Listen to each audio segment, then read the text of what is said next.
You're listening to Sirens, a true crime podcast, brought to you by the Sirens Network. This podcast contains explicit content, so listener discretion is advised. The opinions expressed on this podcast are solely the views of the hosts and do not reflect the views of affiliates, associates, or sponsors of this podcast. This is Sirens, a true crime podcast. Today, we are going to talk about, you're probably going to get sick of us today, because we're here to basically talk about event safety. That's the whole point of this episode. Yes. Is to talk about like big outdoor events or concerts, small fairs, rodeos, stuff like that. And we're going to really hone in on the state fair. Because there's a lot of safety issues when you go to stuff like this. And it's coming up. It's coming up. This episode will drop like 2 days before the Oklahoma State Fair takes place. So we hope you listen to it. We hope you heed our warnings. Yes. And then right after the Oklahoma State Fair in Oklahoma City is over, the one in Tulsa here will begin. Both of them are 2 weeks long. You or your kids are probably going to be wanting to go and run around on their own with their friends. So today we're going to talk about the state fair murders and what can happen even if you're in pairs, even if you're with a buddy. Things can still go wrong. So there's a lot to be aware of. So we're going to kind of talk about that as we go through some of these Oklahoma State Fair cases. So the first one that we're going to just jump into is a case from 1981. It is with two young girls, one named Cinda Pallett from South Oklahoma City and her friend Charlotte Kinsey. On the afternoon of September 26th, 1981, Cinda Pallett and Charlotte Kinsey attended the Oklahoma State Fair. So this was the first time that the pair had gone out without their parents, and, they believed that they were old enough to attend this by themselves. This was their first outing alone. So I want to let our listeners know a little bit about, this was a time with no social media. Yes. So whatever you learned was in your newspaper. Mm-hmm. There was news, there was the news stations, but it wasn't like it is now where you can just look at your phone and know what's going on. There was no cell phones. So this was a time that was considered, you play outside all day, your parents call you at the end of the day to come in. Yeah. There wasn't a lot of worry. Well, because a lot of people really, I remember this from my childhood, use the buddy system, Yes. right? And while that is a good thing to follow, sometimes with these younger kids, neither one of them are prepared. Well, the thing is, if you can have two of you, but if neither one of you are paying attention, Right. it's not going to matter. Right. Unfortunately. Well, and I do want to say, with your mention of social media, so there is a big difference in this case and, as in something happening like this today. Today, we obviously have a bunch of cameras. They do have, I know, at least the Tulsa one has cameras set up now. They do. In Oklahoma City one too. But while that might be a deterrent, that doesn't mean that things are going to stop happening. It just means that you might see the guy who took your kids. It doesn't mean that you will immediately get them back. I mean, they're still gone. You know what I mean? So while it might be a deterrent, a lot of people might not care about that because they think they can get away quick enough. And along with the social media thing, I'm not even sure, in a way, I feel like it's even more dangerous today with the social media stuff, because when these kids go off to these things by themselves, they might put where they're going and put pictures up on social media of them there, and anyone who is following them or stalking them or watching what they're doing knows exactly where they are, and now they know that they're without supervision. So it could be more dangerous today because of how we post on social media. So I would say it is probably safer for your children to not post while they're out. They probably shouldn't post where they're going and what they're doing or tag their location anywhere. If they have pictures they want to share, they need to do that after they're done and back home safe. You just never know, and you can't be too safe. You just can't. It's just impossible. So it's better to not do it. You want to think that it's fun and you go somewhere like that, you have a great time, you come home, and most people do, and that usually is the case. But there's a lot of people that go to these fairs. There is, and with that being said, even just last year, now it wasn't in Oklahoma, I forget which state it was in, but just last year there was an attempted abduction of an 8-year-old boy that was literally caught on camera.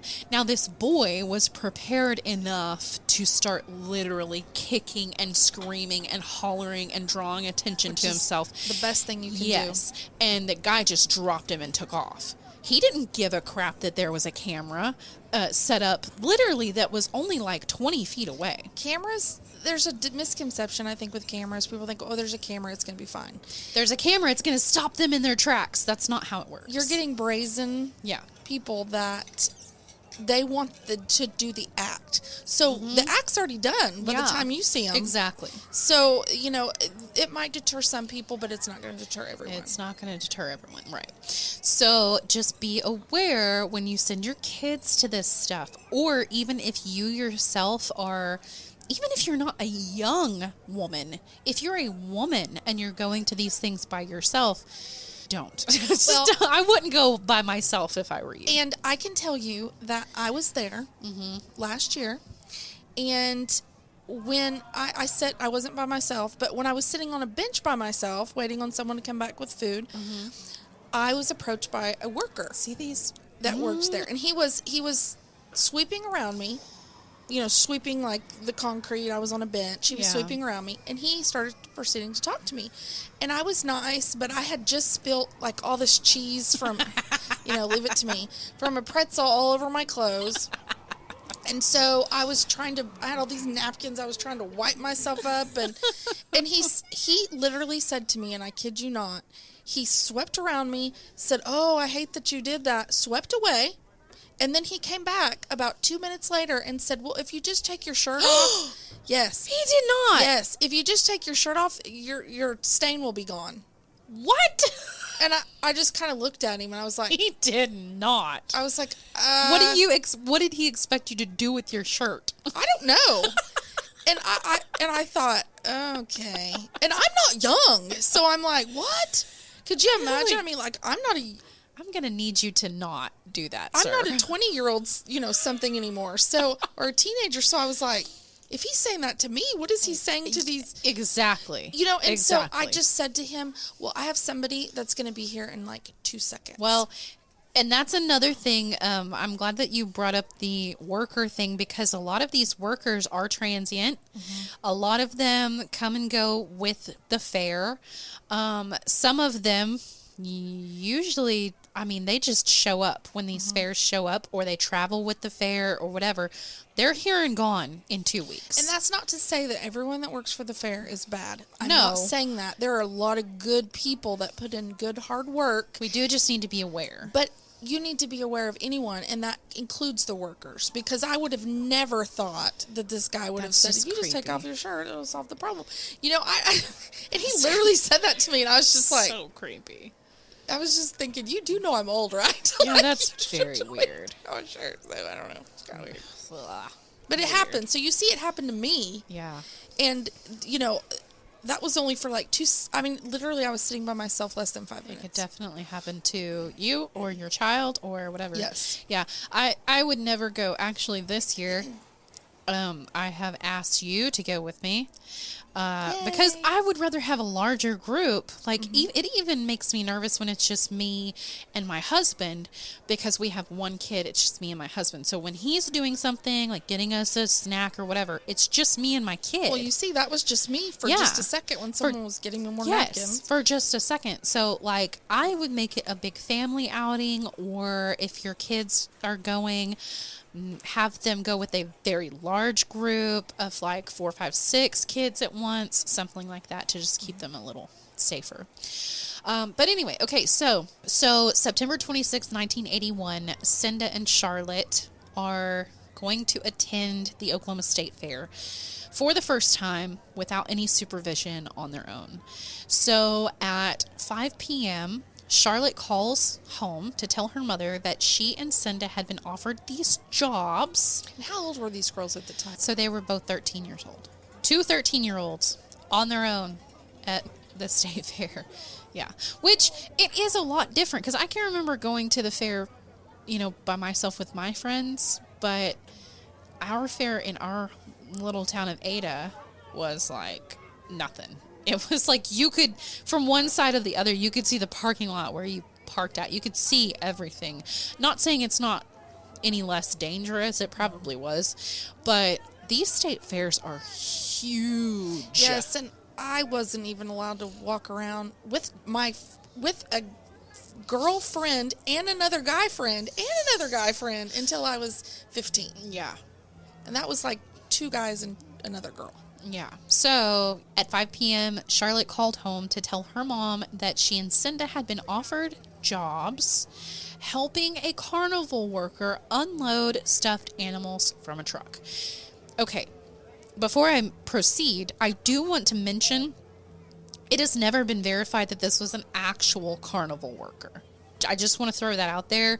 And this is another kind of ruse, I guess you could say, to be aware of, is that while the carnival workers might be totally fine, and it might be somebody pretending to be a carnival worker just to try to get your kids in their vehicle. That's true. I feel like it was with this, in this instance. So just wanted to throw that out. So Paula, Charlotte's mother, agreed, but told her that she needed to call and check in at 9 p.m. Norma asked Cinda to do the same thing. Her mother asked her to do the same thing. Okay, call at 9. I'll come pick you up. The girls were planning this sleepover. They needed to know where they needed to be picked up at. Who's picking who up? Where are you going? Where are you staying the night? Call at 9 o'clock when you guys figure it out and tell us what you're doing. Okay, so then the girls were actually seen at the fairgrounds at 5:30, right? Dropped them off at 5. 5:30 rolls around. They're seen there that evening. This missing persons report comes out. Uniformed and other undercover officers scour the fairgrounds because they never called and check in. So, of course, they're like, okay, well, they were supposed to call at 9. You need to go. Everyone needs to go and check the fairgrounds. So they have a missing persons report is filed. Uniformed and undercover officers scour the fairgrounds. They're looking for these girls. Volunteers went booth to booth, hanging up flyers. Charlotte's family actually set up a 24-hour post at the fair, thinking that maybe someone would come by and had seen them, knew where they were, stuff like that. The police department formed a task force for this case specifically. This was only the second time, at the time that this happened, this was only the second time that any sort of organized effort like this was put into place. So the first was after the slaying of those 6 individuals at a restaurant in 1978, which was the Sirloin Stockade murders. Off of which 240. Yeah, which we talked about on a previous season. Its numbers were cut as leads began to dry up. The investigation started to kind of go cold. There were some witness reports that they were able to kind of put together and kind of get a description of a potential suspect. And so they kind of came up with this: a male between the ages of 35 and 50, weighing approximately 200 to 250 pounds and standing at 6'1 to 6'3. Dark hair with gray streaks, a mustache and full beard, and muscular arms.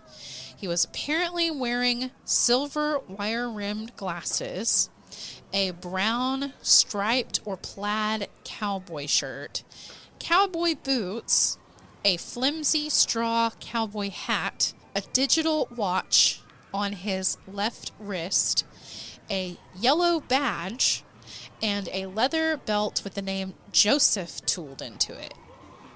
It seems like that's pretty descriptive. I know. For like all of the witnesses. This is obviously a compiled statement. But yeah, it's actually pretty descriptive. There were also people that potentially saw a vehicle that he was driving, and even got not the license plate number, but the license plate state on it. So there were people that said he drove a tan 2-door 1980 or 81 Pontiac Grand Prix with South Dakota license plates. Which this was 1981, so this would have been a new car. Yeah, it would have been like almost brand new. Yeah. Like brand spanking new, because this was 1981. So they also described it as having half vinyl roof and numerous papers scattered across the dashboard. Which I find strange if it's a newer car. It is kind of weird. So apparently, and this is why there's so many witness statements, because throughout the night before coming across these two girls, apparently this man had approached numerous children about, quote, helping him and offering jobs, the fair jobs or whatever, and was offering to pay $5 or $10 an hour, which back in 1981 was actually kind of a lot of money. $10 an hour was a lot of money. $10 an hour is a lot of money. I mean, $10 an hour is a lot now. So his description and the description of the vehicle was put on these missing person flyers in hopes of generating more leads, sent to neighborhoods, sent to neighboring law enforcement agencies, and such. Okay, so 2 teenage boys eventually come forward to discuss their interactions with this same man. They said that he had actually driven them and the girls, these specific girls, to a truck stop off of I-40 because they were also gonna help unload this truck, whatever. Well, and I-35 and I-40 intersect right where the state fair is. Yes, yeah, and I was about to say it's pretty close. It's intersected right there. So apparently he told them, hey, the truck is up here. I've got to go get it. And so when the truck wasn't there, because they just took his brand new car up there, and the truck wasn't there, the boys, he asked the boys to wait there at the truck stop while he drove the girls to check the next stop for the truck. And so the boys stayed there, and apparently he drove off with these girls. He actually gave them money to stay there and wait. He gave them $10 before driving away with Charlotte and Cinda. This story is, weird to me because, why would he pick up 4 kids at the same time? Well, okay. So I thought about that, too. If you pick up multiple kids at once, now, number one... You're going to see more legit and they might go with you. Well, yeah. To me, it's like you would be able to determine out of that group which kids you can control better. If you're not working alone, let's say you're working with a partner or something, if you're dropping them off for that partner, you know what I mean? That's kind of more of what I'm thinking. Yeah. That's just 4 at the same time. I'm like, one of you? You never know. I mean, he could have, and here's another thing, he could have simply been the person that was supposed to abduct and simply drop off for someone else, and saw 2 girls to his liking, but the other guy wanted boys, and so he dropped them off where he was supposed to, but then the boys got freaked out, Yeah, I don't know. And they were able to leave before this other guy got there. Or it was just a matter of deciding on the boys, or on the girls rather than the boys, and just leaving them. I mean, who knows? Who knows what it is? But it should be noted that many news outlets have mistakenly reported that these boys were Charlotte and Cinda's boyfriends. They were not. They were actually so they had actually met them on the same day. And just started walking around with them, just started walking around. Well, I don't even know, honestly, if they had met them at the same time. There's a good chance, I know that these girls did not know them, so there's a good chance that the boys were already at the car, or the girls were already at the car, or something.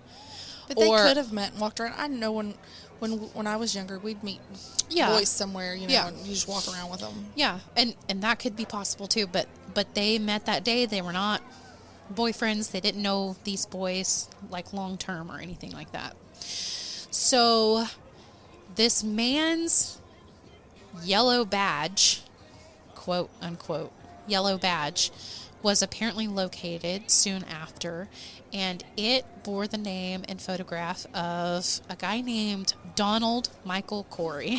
So that has nothing to do with Joseph. No. I don't. Makes me think that was stolen. Well, yeah, it's a different name. Donald Michael Corey, a 36-year-old carnival drifter who resembled the man in the witness sketches.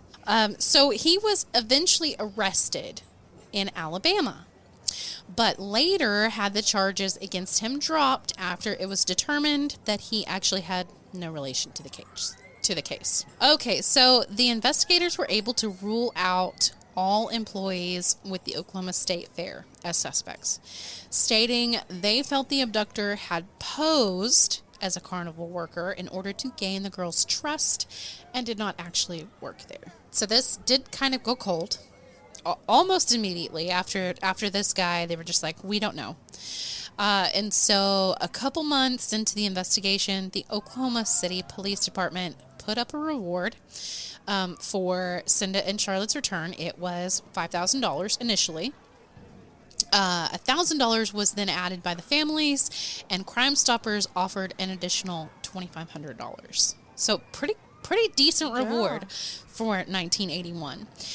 All of this was on top of funds raised by Highland West Middle School, where the girls actually went to school. Wow. Yeah, and I couldn't find how much the middle school had raised at all for it, but I do know that they raised a good portion. Highland West is in Moore. I believe you. I went to Highland East. Oh, you did? Yeah, middle school. Oh. And that was our rival, Highland West. Uh-oh. Well, get out of here, Highland West. I know. That's why as soon as I saw that, I was like, it's in Moore. So they lived in Moore. Okay, so then the police did, because of the reward offered, the police did receive numerous potential sightings. Some believed they'd seen the girls in California, some in Maryland, while one sighting was called in from Germany. Oh. People really wanted that reward money. So Germany? See, that's the downside of reward money, is that you get all these false leads. Yeah, but people trying to take advantage of making a quick buck, which is awful. I know. And it's like, okay, we said for the return of the girls. We didn't say send us on a wild goose chase. Anyway, there was also a woman from New Jersey who claimed that she'd seen the two amongst a group of 5 Hispanic men in work uniforms at the Fun Town Pier near a residence in Seaside Park. Of course, that turned out to be nothing.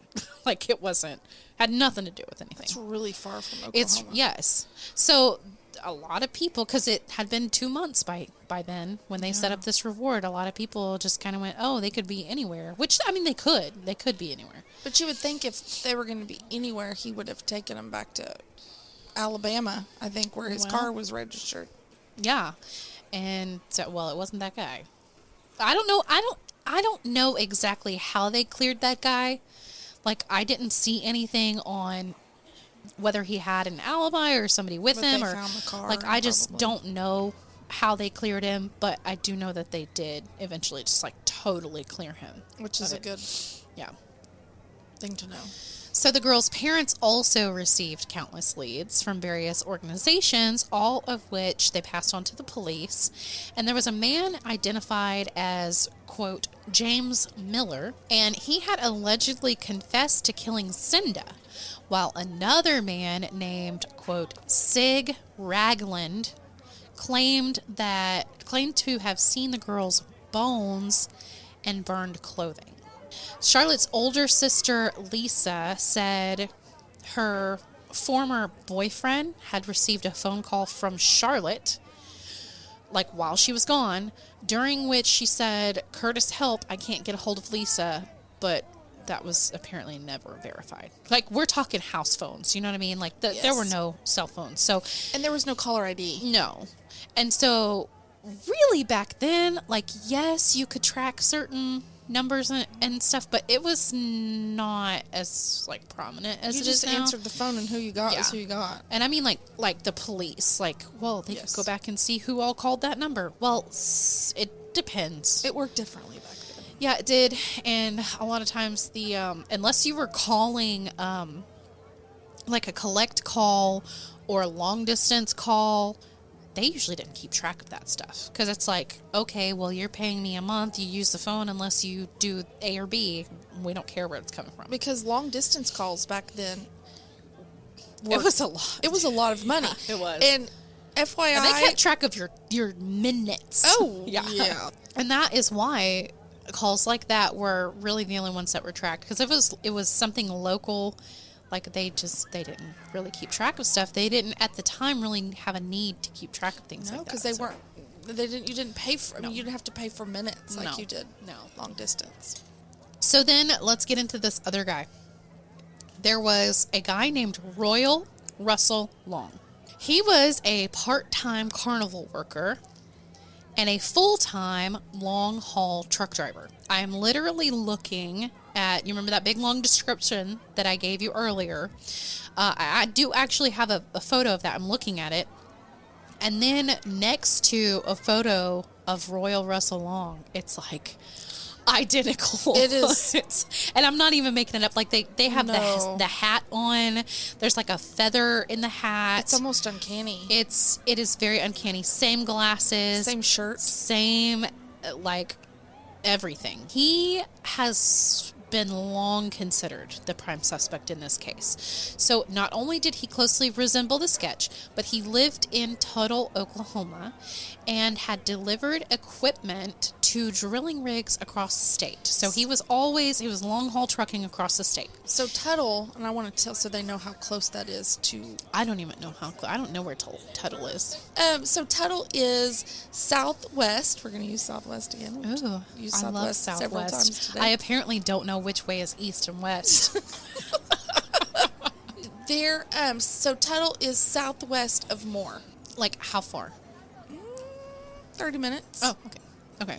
So it's probably a good 45 minutes to the state fair. So if he lived in Tuttle, he would be going through Oklahoma City a lot if he's driving. Oh, you would have to. I mean, you would have to get anywhere because Tuttle's kind of it's rural. Well, so here's the deal. He actually arrived in Oklahoma City the day before Cinda and Charlotte disappeared to deliver a flatbed trailer to a local business and later admitted to visiting the fair the following day. So he later admitted that he was actually at the fair on the day that the girls disappeared. So despite witnesses identifying him as the man offering children jobs at the fair, Long had a history of sexual violence towards young women.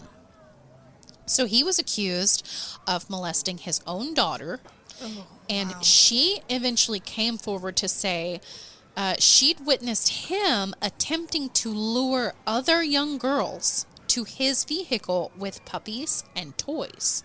Oh, wow. So this definitely seems like something he would do. And in, I should say, the manner in which he would do it. She also claimed that he had told her that no female, this is so gross, that no female over the age of 13 would ever sexually satisfy him. Told his own daughter that. And he looks a little older. Yeah, so the photo that we're looking at, I would say he's probably around 50. That's what I would say. Yeah. And that's if that photo is up to date to older. When, like, if this photo was taken in 1981 when this happened, in his 50s somewhere, I would assume he would have been like around his 50s. Yeah. Ugh. Yeah, it's just disgusting. So, according to an Oklahoma City prosecutor, Long was a person of interest during the early stages of the investigation, but was removed after 3 or 4 days. I don't know why. I don't know why. He never said why. I could not find why. It would actually take another 3 years for him to reappear on law enforcement's radar. The police were able to locate a Pontiac Grand Prix that he had rented in El Paso, Texas. So that's pretty telling right there, because that's the same car. I'm just saying. And a witness came forward to say that they had actually seen the girls, girls matching the description of the girls missing, with a man matching the description of him in a similar vehicle on the day that the girls disappeared. Oh, wow. Yeah. So this vehicle that they found was thoroughly examined. They found 13 scalp hairs in the trunk. Ugh. And they actually did come back to a match to Cinda. Oh.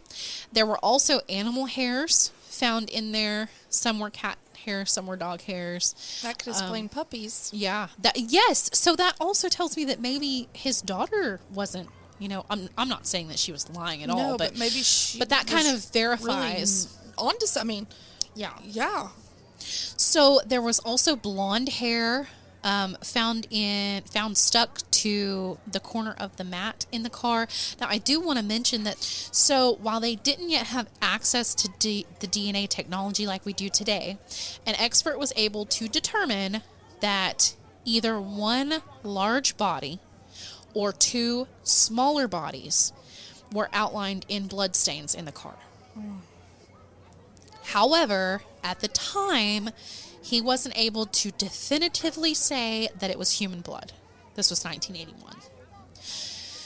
So, this lock of blonde hair that they found, there was also blonde hair found during a search of Long's trailer home back in Wyoming.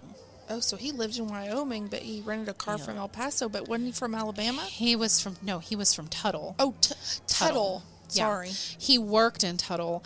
He had a trailer home in Wyoming. So while it might have belonged to Charlotte, this hair tests proved inconclusive, and because the strands didn't have the roots. It was almost like he cut a lock of the hair off.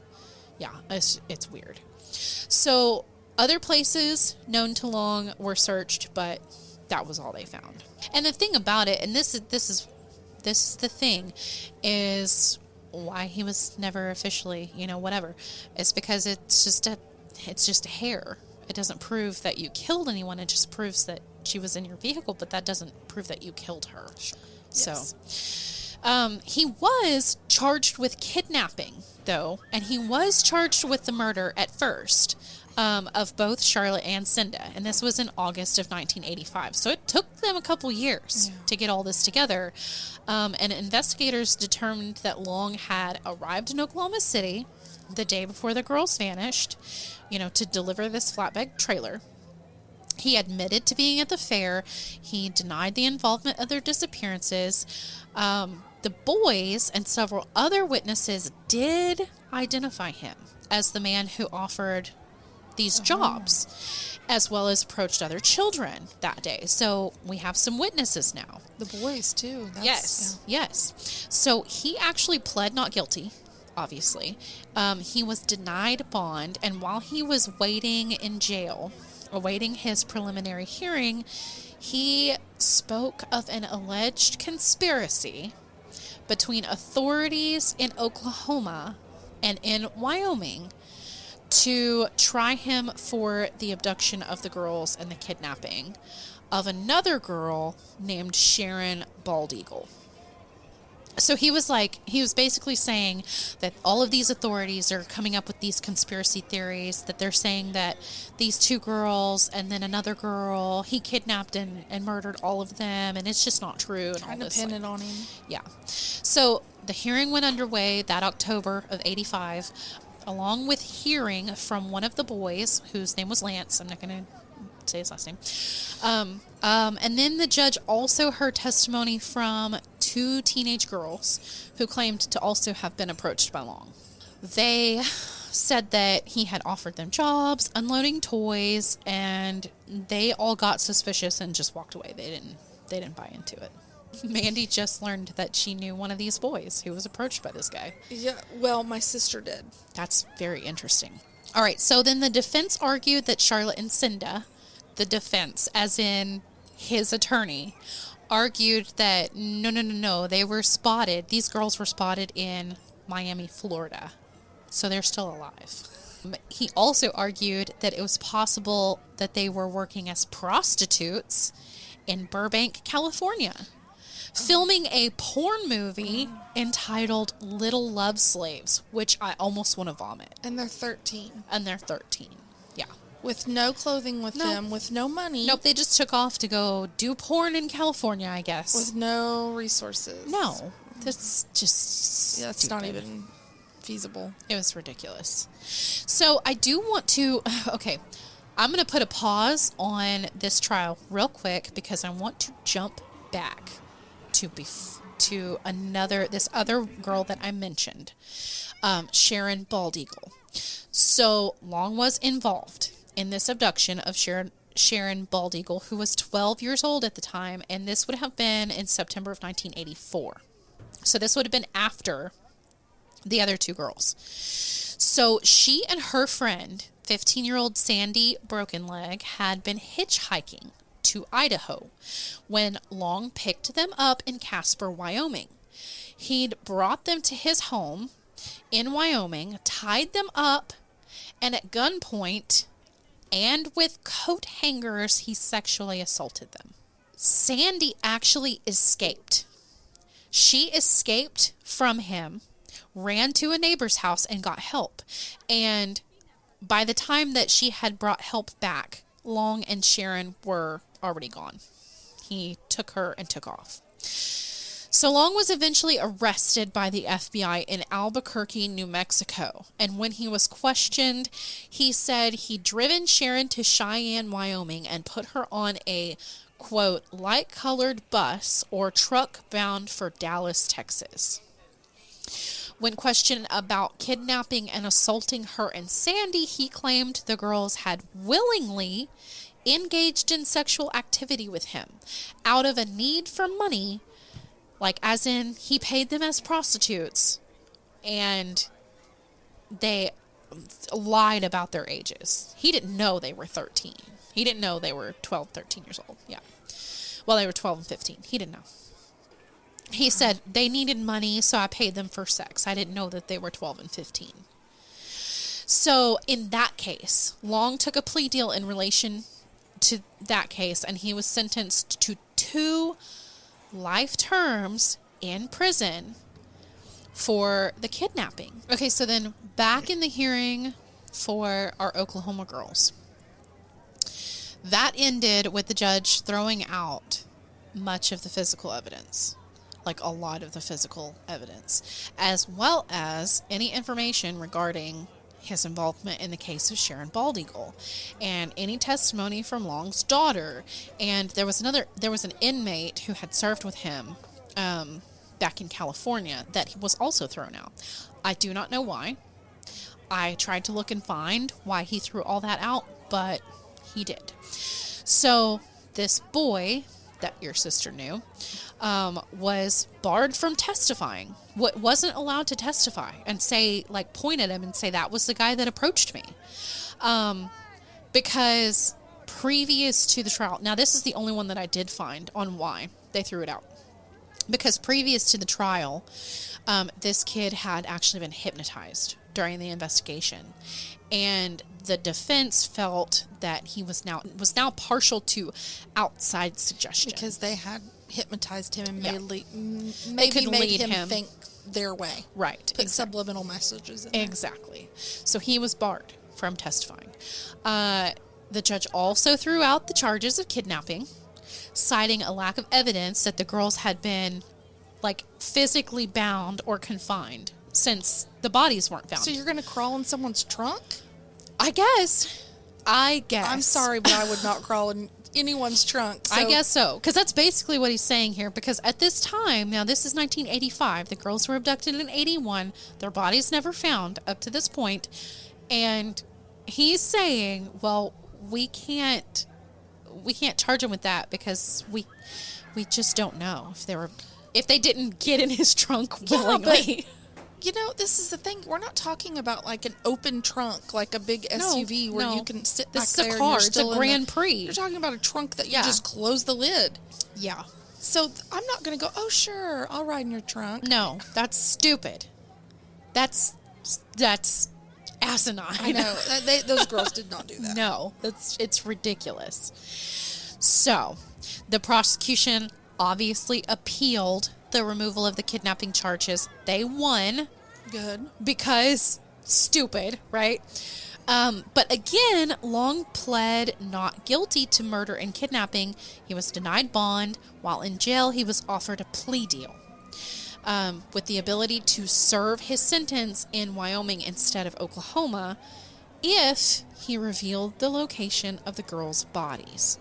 But for some reason, he turned down the offer.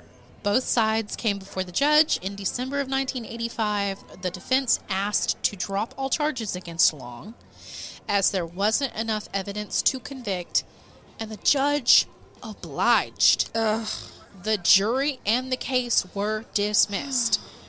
You still have the hair in his trunk. In his trunk. So those girls were with him at some point. You've got the witnesses, all of these witnesses who literally point him out in a lineup and say, that's the guy. They should have at least kept him on kidnapping charges. I'm just saying, yes, because with the DNA, with the hair being in there, you can at least say he kidnapped these girls. There's no way they would get into that trunk on their own. Yeah. We don't know where they are. We can't get him for murder at this point, but... And the crazy thing is that I think a lot of people don't realize kidnapping charges, even back then, carried a life sentence. Oh, yeah, they did. And they still do. Mm-hmm. Kidnapping is serious business. Yes. So they threw it all out. According to the family, Long frequently taunted them throughout this court proceeding, saying he was the only one who knew the truth about Charlotte and Cinda's disappearances. That's awful. Horrific. In 1986, Long wrote a letter to the Daily, at the time it was called the Daily Oklahoman. It's now just the Oklahoman, claiming he could solve the case and was willing to speak if they paid him money. Of course. Yeah, of course he wants money. That's why he turned down the other things. He wanted money. Mm-hmm. Well, they denied that request. They're like, I'm not paying you for anything. And so he wrote a letter to the Norman Pallett. And he expressed how bad he felt, but claimed he never saw Cinda, the girls, on the day that they disappeared. So it's like wishy-washy, flip-flop. So someone else got in his car and drove. I guess. And put him in the trunk. And here's the thing about this guy. So I made a list because I was wondering about this guy. I actually went through and found a bunch of cases that he's connected to. Well, when you said he molested his child, that is all. I mean, that was when I was lost. You know what I mean? That was it. That was it for me. So there's probably way more than this, but this is what I came up with. So these are the cases I'm going to tell you real quickly about that he's somehow related to. So all of these, by the way, are abductions that happened in public locations, okay? So, number one, the disappearance of 19-year-old Carlene Brown and 19-year-old Christi Ann Gross from Rawlins, Wyoming, on the 4th of July of 1974. So we're going back, way back. She and Christi were attending this Little Britches rodeo. Okay, there's the rodeo thing that I'm telling you guys you need to watch out. When they vanished, the two young women were best friends, best by all accounts. Christi's remains were located in Sinclair, Wyoming in October of 1983. Her cause of death was 2 blows to the head. Carlene has never been found. Now, Brown was, and it seems like he has a type because, and you'll see this as we go along, Brown was between 5'5" and 5'3". She weighed about 100 to 120 pounds. Christi looked really similar to Carlene, and both girls wore their dark hair parted in the middle and had brown eyes. That was me to a ringer at that age. Yeah. So then, number 2, the disappearance of Deborah Rae Meyer, also from Rawlins, Wyoming. The same year, August 4th of 1974. My sister did. So we're going from the 4th of July to August 4th, okay? She was visiting a family member in an apartment building there, and she was planning on walking to this local movie theater. It's unknown if she ever actually made it there or if she was abducted from the theater, but she vanished. She was also 5'4". She weighed about 115 pounds. She had brown hair and brown eyes. She has a small circular growth on her left ear and wore a full set of dentures when she disappeared. Her body was never recovered. Number 3, the abduction and murder of 10-year-old Jayleen Dawn Banker 10? on August 23rd, 1974. So this would have been a little less than a month after the last one I just mentioned. Yes, 10-year-old. She was visiting the Carbon County Rodeo. Here we go. The rodeo in Rawlins when she got separated from a friend, and her body was actually found in a field 2 miles southwest of Rawlins on April 24th, 1975. Her cause of death was a blow to the head. So you see a theme here. A couple of them have died from blows to the head. A couple of them have not even been found. It's all in this one area where he's at. It's all boom, boom, boom, like he's some sort of serial killer. They all look very similar to each other. It's definitely something to think about. So number 4, there was also speculation that Long may have also been involved in the murder of a girl named Carolyn Eaton, who was 17, who ran away from home. She actually lived in Missouri, and this would have been around Christmas of 1981. She had traveled to Arizona, where she was found murdered on Valentine's Day, 1982. Carolyn was not identified until February 26th of 2021. Wow. Yeah, she was a doe for a very long time. They actually called her doe nickname was Valentine Sally. She's pretty. Yes, she is very pretty. She's blonde-haired, blue-eyed. She is a very pretty girl. Parts her hair in the middle, though. Mm-hmm. Parts her hair in the middle, yep. Currently, the sheriff's office there is investigating her murder, but who knows? Witnesses who last saw Valentine Sally arrived at a truck stop along I-40, described a trucker wearing a cowboy hat with a peacock feather adorning the front of it, just like our guy, along with the description, like physical description, that matched Long. I-40, where they're talking about, is actually the same highway that runs right in front of the fair. Mm-hmm. In Oklahoma. Yeah. Oklahoma is an intersection. Yeah. I mean, most of our listeners probably know. 40 and 35. 40 right? and 35. Yeah. We know that he's at least been in New Mexico. He has been in Arizona. He's been in Wyoming. He's been in Missouri. He's been in Oklahoma. He's been in Texas. We know. And he is a long-haul truck driver. You're going to go all over the place. And the thing is, though, is that these disappearances of these young girls seem to be following him around. I know, and they're all right off, like I-40. And I mean, the fair sits on I-40, mm-hmm. So it's just interesting to me. This is a last one, and while I'm not exactly sure that this one is related to him, I did want to bring it up because he was looked at as a suspect in it. Oh, okay. So this last one, July 25th, 1985, there were 2 sisters, Rozlin Rochelle Abell, 18, and her younger sister, Fawn Abell, who was 15. They were last seen at their home in the vicinity of 59th and Rockwell in Bethany, Oklahoma. Okay, so Rozlin had told her parents that she was going to go job hunting that afternoon. This girl's brother, whose name was Otto, came home that afternoon, overheard his sisters talking as they were heading out the door because they were going to go together. And according to the Oklahoman, Otto says he remembers the girls saying, quote, "Hurry up, they're waiting for us down the street," as they walked out the door. That was the last time he ever heard his sister's voice. Like, they vanished that afternoon, and their disappearance has literally mystified their family and police for nearly 4 decades now. When you look further into this case a little bit, it doesn't really seem like his sort of thing, but they did entertain the idea that it was him. In 2010, Lieutenant Warfield investigated and found only one police report was on file for this case. Fawn was listed as a missing child, but her older sister, Rozlin, did not have a police report at all. It took almost 25 years to discover that Fawn's case was treated as a runaway and was never looked into again.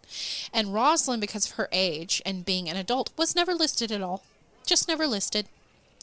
So this Lieutenant Warfield found that Rozlin had never even been entered into NCIC, which is the National Crime Information Center. And Fawn had actually been entered, but removed in error. Wow. Yes. So that's great. After further discussing the case with the brother, Otto, Lieutenant Warfield entered both of them into NCIC, finally, and also entered them into NCMEC, which is the National Center for Missing and Exploited Children, because they were technically children at the time. So the theory that Rozlin and Fawn were abducted by Long was debunked in 2017 by whereabouts still unknown. So it was uncovered that Long was actually incarcerated in Wyoming, and they, because they were actively looking at him as a suspect. They actually found that he was incarcerated at the time that these 2 girls went missing. He was serving time for that kidnapping of Sharon Bald Eagle and her friend. Also, Long had been extradited to Oklahoma City on or around August of 1985 to stand trial for the murders of Cinda and Charlotte. It is still something that I wanted to bring up, though, because they are still missing. Their bodies have never been found. And so, that's just something to think about. If you have any information, please. So, in April 1985, a report came in which said that Cinda and Charlotte had been spotted in Miami, of course, several times, actually, over the course of 2 months. And they were said to be using fake names, some similar to their real names, and the girls were not located, despite a task force being put together and the area combed for them. The case was featured on America's Most Wanted. After the broadcast, a woman called their hotline claiming to be Cinda. However, she turned out to be an 18-year-old from Virginia who just had a history of mental illness. Investigators believe Cinda and Charlotte's bodies are somewhere in Oklahoma, but will likely never be found. Charlotte's DNA is available for comparison, so if we ever find a body somewhere that could be hers, we do have her DNA on file for that comparison. While Cinda's dental records and DNA are on file, should their remains be located. Long actually suffered a heart attack while imprisoned at the Wyoming State Pen in November of 93. So if we did find them at this point, and there was evidence, he's dead. Oh, he suffered a massive heart attack. He's dead now. He died in 93. Charlotte Kinsey was last seen at the Oklahoma State Fairgrounds in Oklahoma City, Oklahoma on September 26, 1981. She was 13 years old. She was last seen wearing a dark maroon short-sleeved pull-over blouse with white stripes on the sleeves and white trim on the sleeves and neck.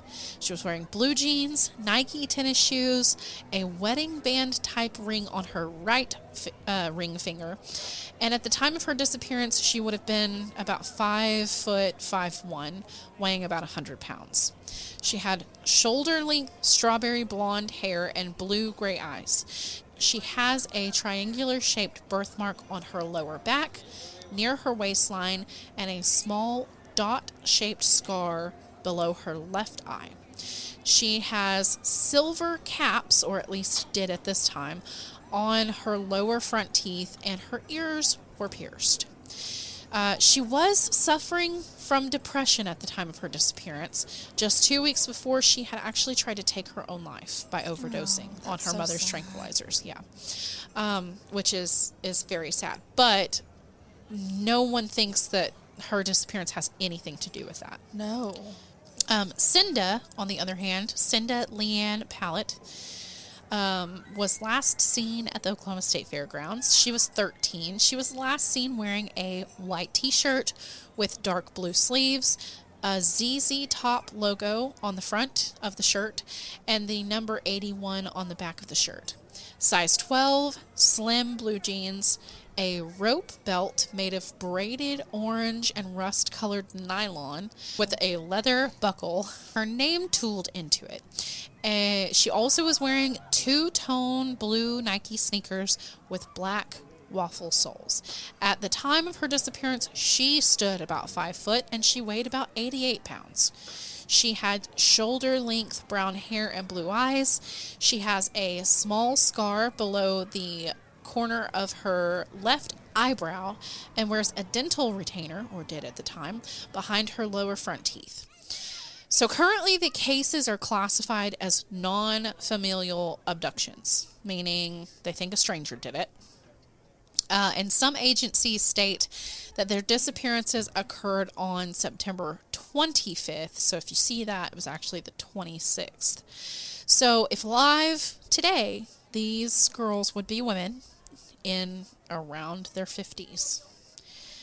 Those with information regarding these cases are asked to contact the Oklahoma State Police or the Oklahoma City Police Department. Tips can be called into the OSBI and the FBI's Oklahoma City office. Unpacking all of these cases, we see a lot of places that we need to be leery of. Tired. First and foremost. Well, obviously, state fairs. Yes. Obviously, rodeos. It's so weird that I said that at the beginning, and I did totally forget about the rodeo parts in this. I just put in my brain, I was like, you should say rodeos because it's Oklahoma. I don't know. That's weird. Stuck in there. So those all are not the only instances. We're about to tell you about another state fair case right here in Oklahoma. So this one involves two sisters. So Cheryl Genzer, who was 25, and her little sister, Lisa Pennington, who was 16. They were last seen leaving the Oklahoma State Fair on September 23rd, 1987. Their brother left them at the fair, and he was going to take a friend home, but the pair did not show back up at the prearranged meetup location later on that night. Like the brother's supposed to come pick them back up. They never showed. Much like the other case, all of the same protocols were followed. They had investigations. They searched for them. It was one of those, and this is the standout thing to me. It was one of those because Cheryl was 25, and it was actually one of those weird things that she wasn't just chalked up to a runaway. Like, they actually legitimately thought that these two were abducted that night together. Yes. And so they did try to investigate it. Nothing really came from it for about a month, and then their remains were found. With the other case, remember, remains never found. This one, we have the remains being found about a month later. They were discovered in the northwestern part of Oklahoma City, where the turnpike is now.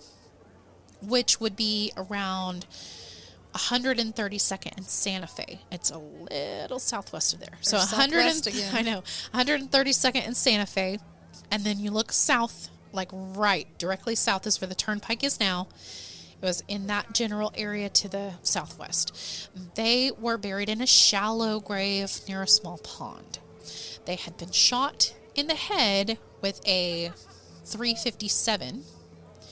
Now, I don't know if they were both shot with this. I'm just going to say this real quick because on these two, because we had bodies, we actually did get the autopsy reports. And something that I thought was strange. Now, the autopsy report does not mention what type or caliber or whatever the bullets were or any of the casings that they found. But what it kind of looked like to us was that 2 different weapons were used. Yes. Because it seemed like one of the girls who was shot twice, actually, Cheryl was actually shot twice. And that looked to us to be like a smaller caliber because it splintered. A bullet was not found inside of her. It splintered and did leave metal shards in her head. The other girl, Lisa, was only shot once, and the bullet was still inside of her, which was the .357 BT dubs. I don't know because they didn't recover an actual bullet for the one who was shot twice for Cheryl. So I don't know if the .357 was actually used there. I think they just assumed that. But to me, it looked like because the .357 was intact in Lisa and a bullet was splintered in Cheryl, it's odd that they would be the same caliber. But anyway, so police collected everything. They collected everything that they could find on them. They were still wearing earrings and jewelry, and they collected stuff from their fingernails. They collected their clothing, hair, whatever that could be tested later on down the line. However, to this day, no one has been held accountable for their murders. Nobody. The case has actually garnered national attention. It was featured on America's Most Wanted in 2001, like way back in their early days. There was a witness. Some of this stuff gets wild, so just bear with me. Okay, so there was a witness that said he saw this dude hit Cheryl with a handgun and then club her sister with a shovel outside of Henley's home several hours after the sisters left the state fairgrounds. Doug was his name. So apparently they left with some guys. According to this guy, they left with some guys, and then he witnessed this taking place. And so the witness said that he and this guy met the sisters at the fairgrounds. They went with them to a house where they smoked marijuana, where they drank beer, and they apparently snorted cocaine. He said that he had raped the younger sister, and then the other two went to get more beer. Like her older sister and this other guy went to get more beer. When the older sister found out what had happened while she was gone, she apparently confronted the guy who did it. He attacked her, knocked her out with a blow from the revolver, and then hit the younger girl, the 16-year-old girl, with a shovel. That guy was arrested and was charged with 2 counts of murder. However, on the eve of the trial, as dramatic as possible, the witness recanted and was actually sent to prison for 5 years on a perjury charge. Well, and I think what I've read and looked at is that the reason that he said what he did is because he was going to get off on certain other charges he had. Yes, he had some charges against him, and he weren't thought related to the girls. Mm-hmm. That guy later moved to New Mexico. He was like, I'm out of here. I'm not doing Oklahoma no more. So then there was a confession that was collected by bounty hunters in 2012 from the daughter of a man police once interviewed in connection with the murders. In the video of her statement, the woman said that her dad told her that he had killed these girls and helped and she helped cover up the crime. That confession ended up just being a dead end. I don't know why they didn't give her perjury, but whatever. Like, it was just nonsensical. I don't know if it was found to just be completely made up. There was also something in 2000 when the sheriff's department says the body of Molly Cahey, who was 35, was discovered buried in a shallow grave by Pecos River, 15 miles outside of Roswell, New Mexico. She had been shot to death, and Molly's sister had filed a missing persons report in January of 2000. However, Molly was last seen in November of 99. Deputies say that Molly was a connection of this Henley guy who got the perjury charge. So there's a possibility that he was connected. This is why they were looking at him anyway. This Molly was this guy's live-in girlfriend at the time. So it's just kind of weird that this guy's live-in girlfriend would later go missing, and then be connected to two, murdered girls in Oklahoma. He was implicated in the death of another girlfriend of his. Yes. Where they thought that he might have something to do. She died in a house fire. Yes. And they thought he might have something to do with that, but nothing came of that either. I know that's what I'm saying. Like, how many people do you know, like me personally, just a regular, normal person, how many people around me has just been around 3 murderers? Like that. I know. It's not a coincidence. You know what I mean? Like, there's something going on there. When they did the America's Most Wanted, they brought in this retired detective named Ron to take a look at these cases, and he did an interview with this Henley guy. And, of course, Henley denied having anything to do with any of the murders, any of them. Like, he was like, got nothing to do with any of that. It's just happenstance that why would 4 people died around me. Why would you say you did it if you've gotten off with all these things? Well, yeah, no kidding. Like, they obviously don't have enough to charge you for anything more than perjury. So, it's just ridiculous. The perjury charge was his friend, Doug, that was there with him. Yeah, Lane was the one that did all of it. Oh, okay. Doug was the one that testified to get out of his charges. And he's the one that got the perjury charge. That's why I said I think his name was Doug earlier. Oh, okay. So, then that makes more sense, because that's why they charged him with 5 years. Mm-hmm. Because that was probably literally all they had on him. And so this guy's going around killing a bunch of women. There's this girl's brother who believes that Lane was more involved. Which is Lane Henley. Henley. He was involved in a girl's death along with another man who has apparently confessed and bragged to many people over the years, but nothing came of that. So there's like 5 or 6 different deaths that they are looking at this Lane Henley guy for. But there's nothing. They've never come up with anything, no. And he actually died in 2015. So I don't know what he died of or where he died. Well, and I even read that someone said that there's been no confirmation of his death. What? That's what I read, that there was no confirmation of his death. Now, I don't know if that's true, but that's creepy. I don't know. You think he faked his death to get away? I guess weird. He could be. That could just, there's all kinds of they're talking and stuff like that. That's pretty strange. Well, and Cheryl and Lisa's parents are also both dead now.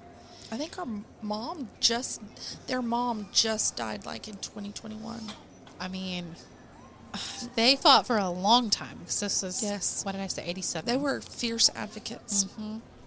But they never found out anything. So that is still an unsolved mystery in Oklahoma. So we have 2 fairground killings in Oklahoma that are totally and utterly unsolved, along with all the ones that we've talked about here today. Oh, yes. Everything I've mentioned today, save for what? No, I think every single one of them we talked about, except for the one that he did the time for kidnapping. Oh, yes. Other than that, they're all unsolved. And all of these girls went missing at fairgrounds, at rodeos, at these public places where you would think, well, if some strange person sees someone try to snatch a kid, they're going to do something. Here's the thing. People don't always do the right thing.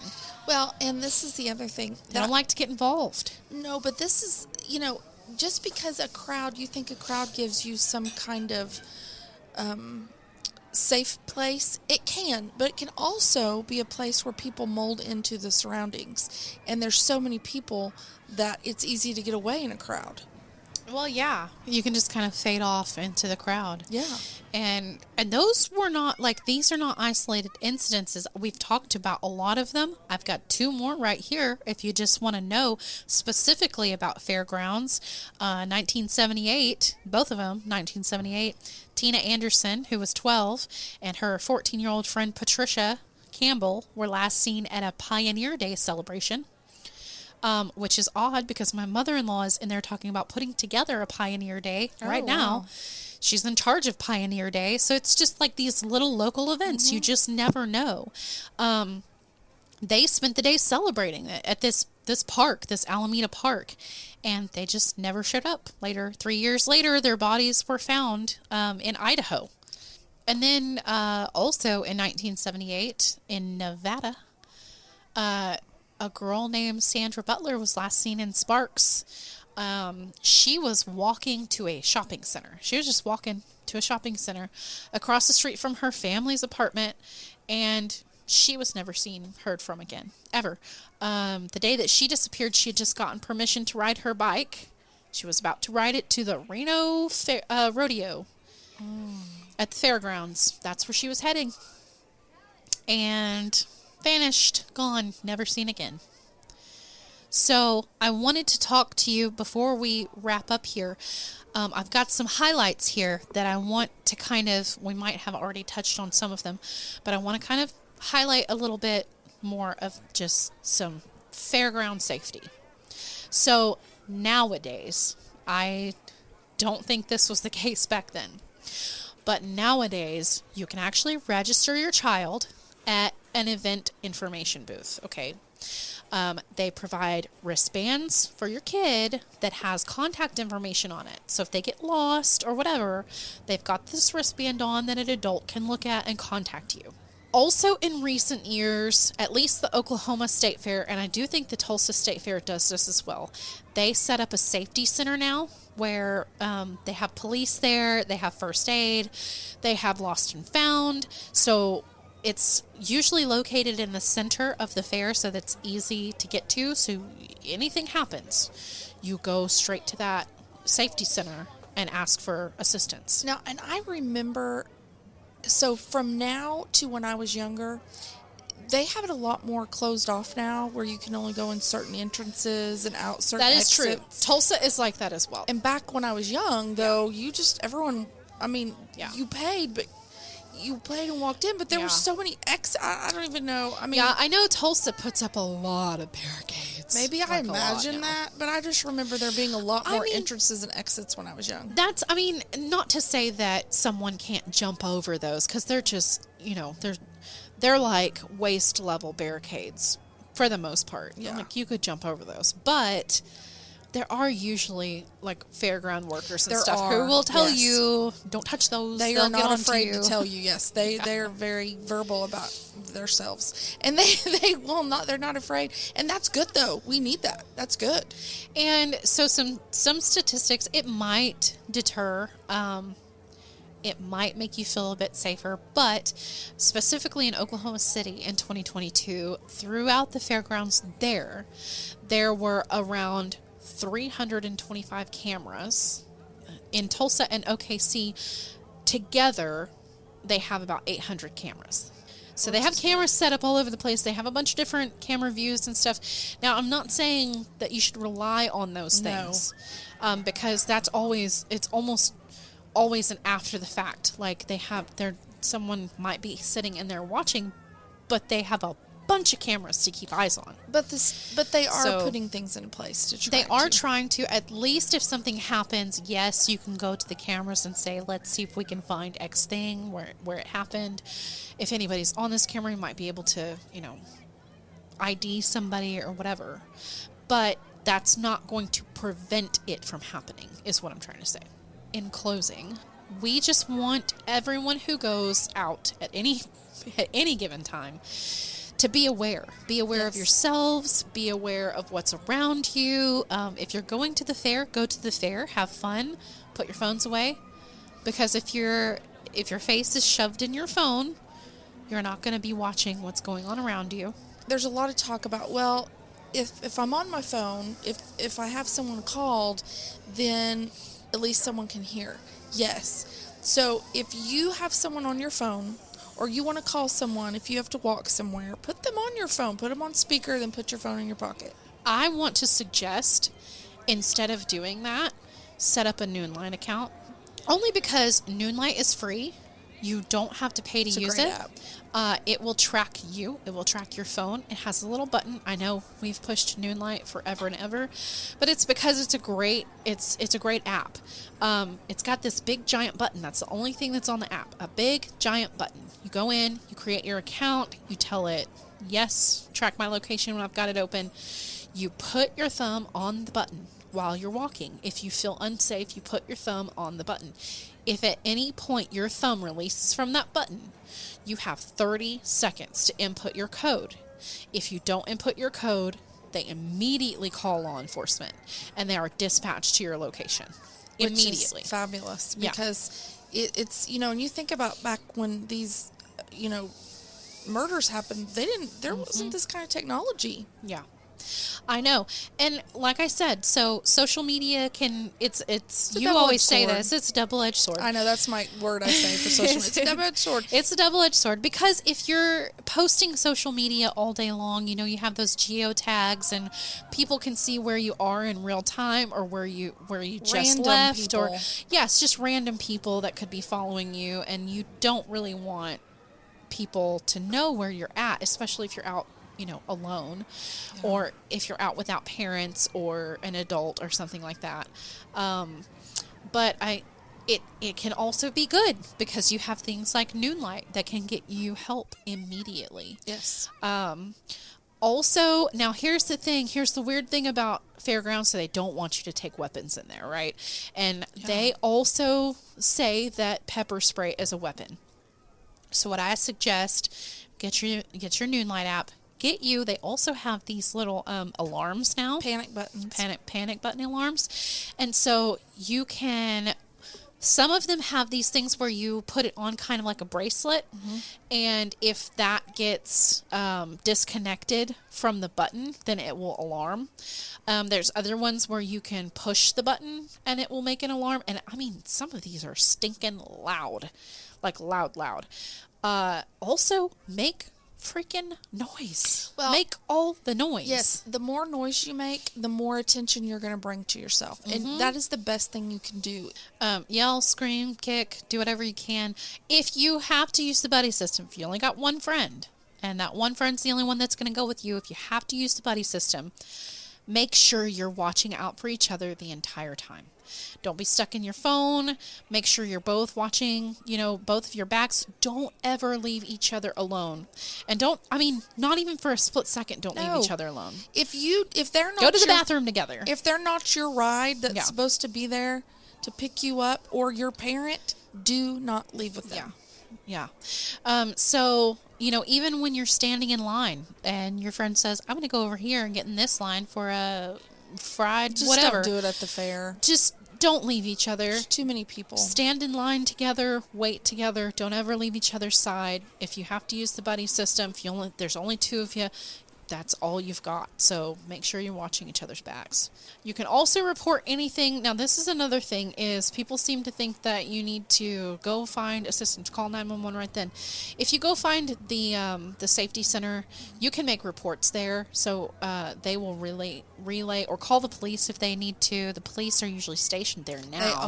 They are there. Yeah, they usually have at least one officer in the safety center where they can take reports. You can tell them about incidents, and even if it comes down to, you think this guy's really creepy and he's been looking at you funny and he keeps popping up all over the place, like he just seems to just pop up wherever you go. Go down to the safety center. Sit there with the police for a minute and say, I just don't feel safe right this second, so I'm just going to sit here and be with you guys for a minute. Okay, guys, that's it. That's all there is. Please, please be safe. If you're listening to this episode in any other point of time, if there's a big event coming up, please, please be wary. There are people attending more cons, like Comic-Cons and crime cons, stuff like that. Just please use all of these things we've talked about today. Yes. Try to stay as safe as possible. And that's it. Thank you, guys. We'll see you next time. Bye.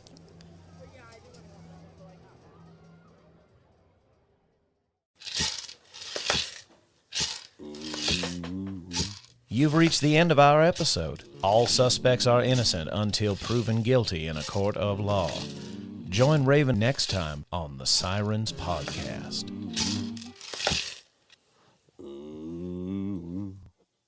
Do we have an outro? That's our outro, isn't it?